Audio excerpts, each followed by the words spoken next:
So getting back into our coverage over the X-Men, we actually pick up with X-Force number 4.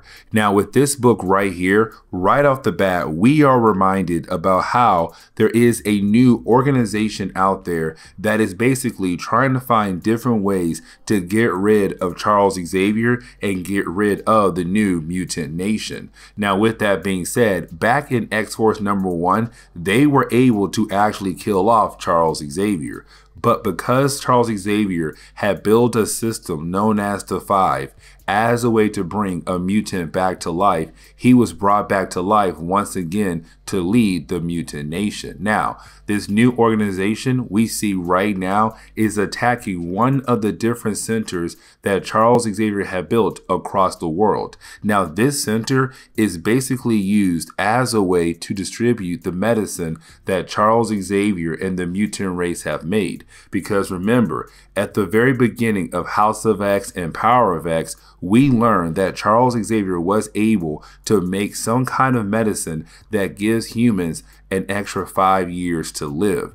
Now, with that being said, though, this center is being attacked by this new strike team, by the new organization. Now, Charles Xavier did place someone to protect this center, and it was Madrox, and he has the ability to basically make more copies of himself. But of course, this is a clone of the original Madrox. The original one is somewhere else, but he is killed off and this center is completely wrecked, meaning that this strike team is going to attack the different places that they know that Charles Xavier owns so that they can hopefully get rid of Charles Xavier and the new COPPA nation. Now, Charles Xavier had basically sent in a small team of the X-Force to go to that center to gather different clues on what had happened there. Now, we know what happened there. A strike team had appeared and basically attacked the place, but of course, now the big question is, what were they after? What were they after when they came to this center? Now, you do have Jean Grey able to read the mind of the clone of Jamie Madrox. And when she does, of course, she's able to learn how the attack happened and where they came from. Now, with all that being said, though, you have Beast and Sage both realize that they came in by a helicopter, or really, they left by a helicopter. But that helicopter did not fly all the way back to New York. That helicopter flew to a nearby ship, and that ship went away in a different direction. Now, you do have Sage say that when they attacked the center, they made it seem like they were after the different medicines that are being held here in this center. But in reality, they were after something else, something more valuable. And that is the moment you have Sage tell us that they were after, of course, data. And with that data, that gives those people, more information about Charles Xavier and the mutant nation, and possibly how to bring them down in different ways. And so now, data that should have been kept a secret is out there, possibly being used in the wrong way. Now, we do pick up with the Quiet Council. Now, remember, when it comes to the Quiet Council at this point in Marvel Comics for the X-Men, it is basically a group of mutants who live on COPPA who come together to make big decisions for their new nation. Now, with that being said, right now they're discussing about X-Force. What should X-Force be when it comes to the mutant nation? Because remember, when Charles Xavier made this nation, he gave 3 laws, and one of the laws were do not kill humans at all. But with that being said, of course, their nation, their home was attacked right off the bat, while only being around for maybe a couple weeks. And so now it's Charles Xavier saying, we need the X-Force team. This X-Force team is going to be off the books, but this X-Force team is going to be very similar to the CIA. They're going to go around and gather different information as a way to help protect us, but as a way to make us better as well. And so with that being said, is him saying the X-Force team is not just a Black Ops team that goes out there and kill people. They also go out there to gather different information to help us grow.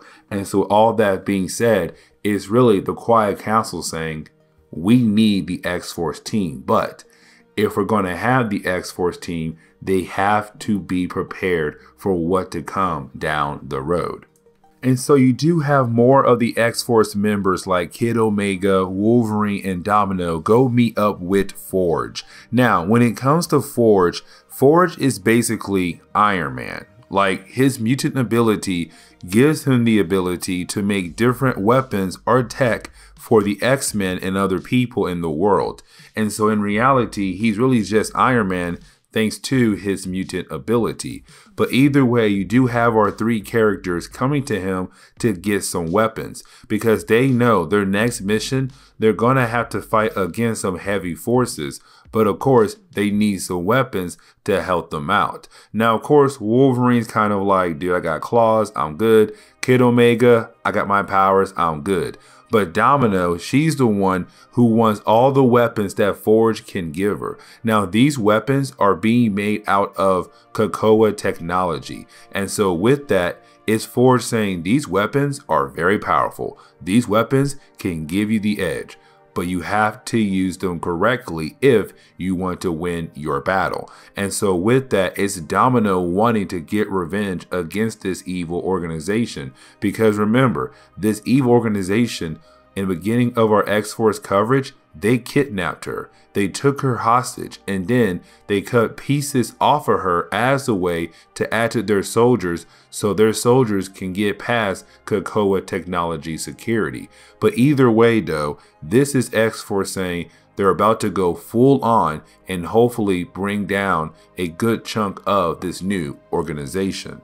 Now, you do have Kid Omega, Wolverine, and also Domino get word that apparently another facility that belongs to Charles Xavier is being attacked. And so with that being said, you do have our heroes hurry up, change, and get the new tech they got from Forge and trying to access one of the many gates that have the ability to teleport someone to a different location just walking through the gate. But here comes the problem though. This strike team knew when they attacked the facility that belongs to Charles Xavier, blow up the gates. If you blow up the gates, that cuts off a lot of ways for someone to come into the place and try to do a surprise attack on them.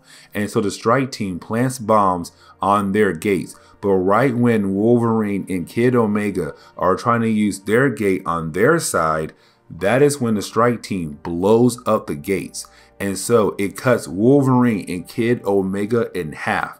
Now we know Wolverine is going to survive because he has a healing factor.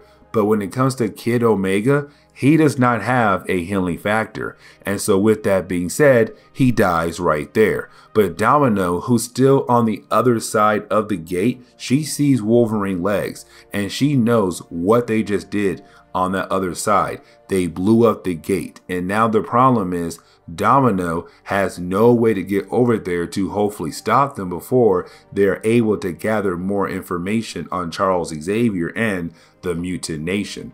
But this is where we are going to in today's comic book video. So please leave me a like down below and subscribe. Also, if you have any suggestions on books I should read, well, please let me know in the comments below, because you never know, your suggestion could be a future video down the road. But I do hope you enjoy today's comic book video. Later, guys.